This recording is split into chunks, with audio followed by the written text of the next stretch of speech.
गुना से खबर जहां पर बाढ़ और बारिश की वजह से भारी तबाही हुई और इसमें केंद्रीय मंत्री ज्योतिरादित्य सिंधिया ने जायजा लिया है।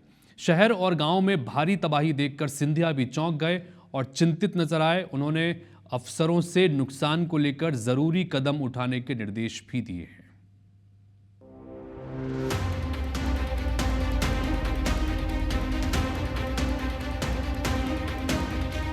मध्य प्रदेश के गुना जिले में जुलाई अगस्त 2025 में भारी बारिश के कारण आई भीषण बाढ़ ने व्यापक तबाही मचाई है।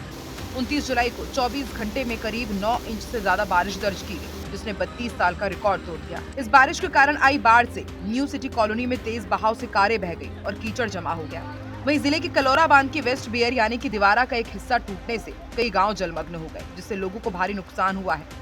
केंद्रीय मंत्री और गुना सांसद ज्योतिरादित्य सिंधिया ने बाढ़ प्रभावित क्षेत्रों का दौरा कर हालात का जायजा लिया और लोगों का दर्द बांटा।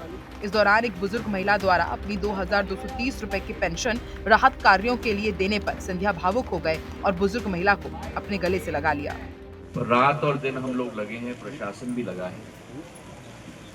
बहुत संकट का सामना करना पड़ा और एक तरीके से जो नदी हमको जीवन दाता बनती है, वो जो उफान आया नदी में, उसके आधार पर गांव डूब गए, शहरी क्षेत्र में कॉलोनियां डूब गई। बताया जा रहा है कि गुनिया नदी और गोपालपुरा तालाब के ओवरफ्लो होने और इन दोनों के निकास रास्ते पर अतिक्रमण होने की वजह से पानी रहवासी क्षेत्र में ज्यादा तबाही लेकर आया।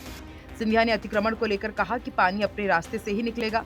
नदी नालों के निकास में अतिक्रमण हटाने के लिए प्रशासन को पूरी स्वतंत्रता दी गई है, ताकि भविष्य में ऐसे हालात न बने। आपको अपनी कॉलोनी का पहरेदार बनना पड़ेगा। मैं गलत काम अपने क्षेत्र में नहीं होने दूंगा। मेरे मन में भी बहुत दुख है। मुझे 2-3 घरों में मैं गया हूँ, 10-10 फुट तक पानी। गांव की तो आप बात ही मत करो। मैं पिछले 3 दिन से घूम रहा हूँ। गांव में तो कुछ गांव में तो इतना बुरा हाल हुआ था, ऐसा लग रहा था कि अरब सागर आ गया।